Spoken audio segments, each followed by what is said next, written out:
وادي خلصنا الرز معاكم اهو المفلفل الحلو، ودي شويه سلطه كده صغيرين. يا رب الاكله ان شاء الله تعجبكم كده باذن الله.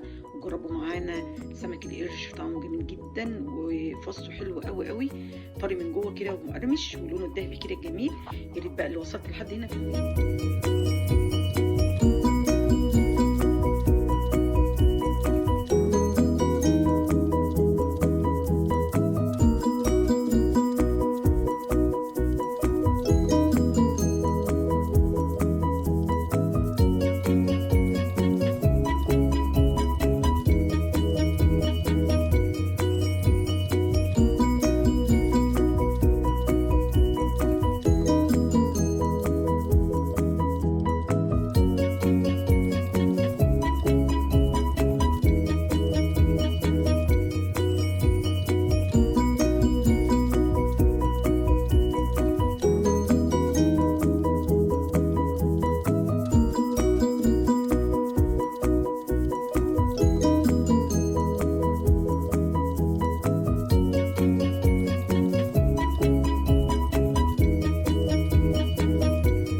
تكونوا بخير ان شاء الله. هنعمل معاكم النهارده سمك اسمه سمك القرش.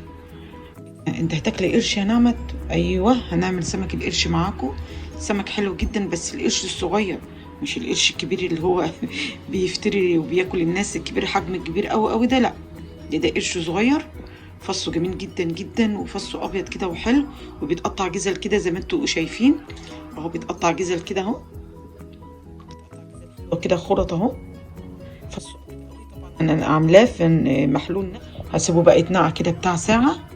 انا بحطه في التلاجة، ما بسيبوش بره. طبعا انتوا عارفين الجو حر جدا، ما بسيبش اي سمك بره. انا بحطه في المحلول النقع اللي هو الخل والملح والليمون، واسيبه بتاع ساعه كده يشيل ريحه الزفاره بتاعته خالص. وبعد كده بقى بتبله معاكم كده ان شاء الله. نسمي بالله كده ونصلي على الرسول عليه افضل الصلاه والسلام.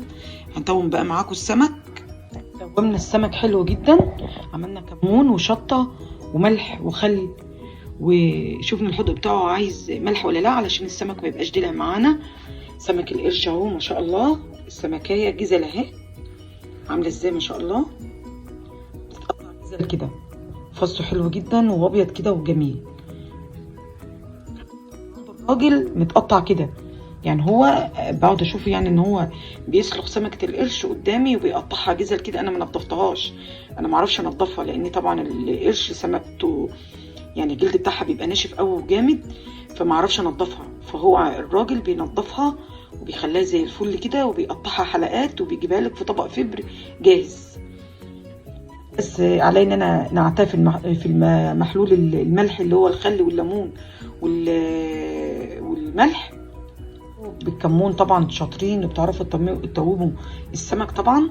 هسيبه بقى كده شويه ونقلي معاكم السمك فاصل ونواصل. نجيب الدقيق معاكم وارجع لكم.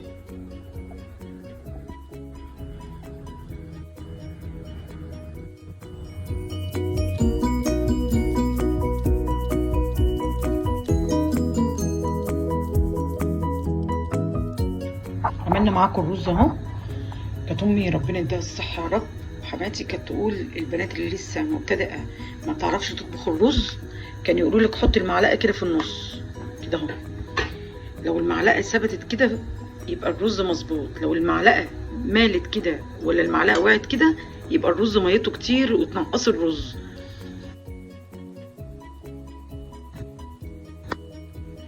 انا طبعا ما بعملش بالطريقه دي، بس يعني كنا البنات اللي لسه مبتدئه لسه صغيره ومش عارفين يطبخوا الرز كانوا يقولوا كده حطي المعلقه في النص كده، ولو مظبوطه كده اهو يبقى الرز الميه بتاعته مظبوطه.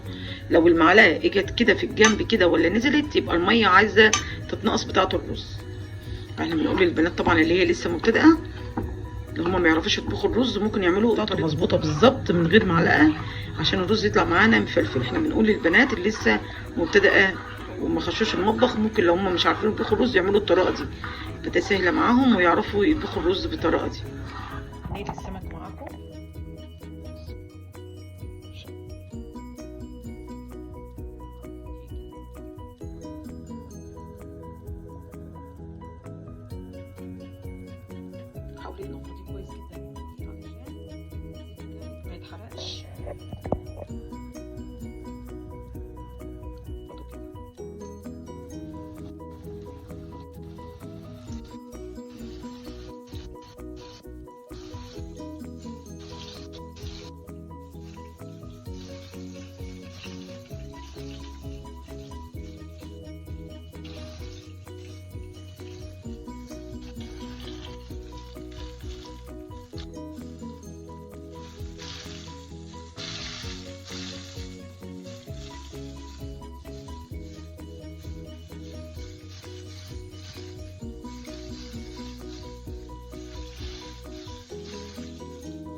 ما تخلص بقى ان شاء الله عشان ما تطولش الفيديو عليكم، وارجع لكم ان شاء الله فاصل. السمك ما شاء الله كده حلو كده ولونه ذهبي كده جميل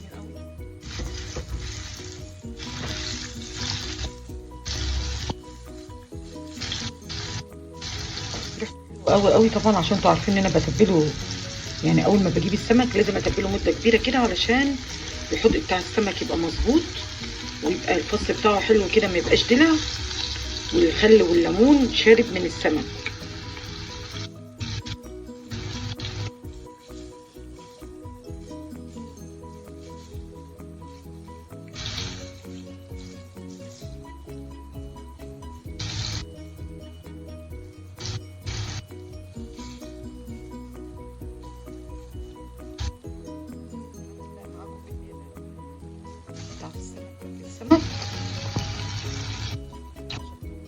عليكم وارجع لكم لما اخلص الكميه كلها بالمنظر ده. فاصل ونواصل.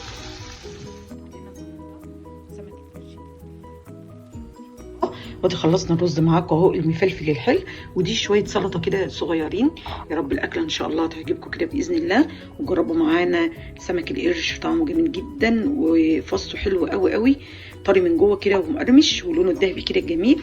يا ريت بقى اللي وصلت لحد هنا في الفيديو ما تنسيش بقى منك اللايك الحلو الجميل بتاعك، ولو ما اشتركتيش في القناه اشترك في القناه عشان يوصلك مني كل جديد.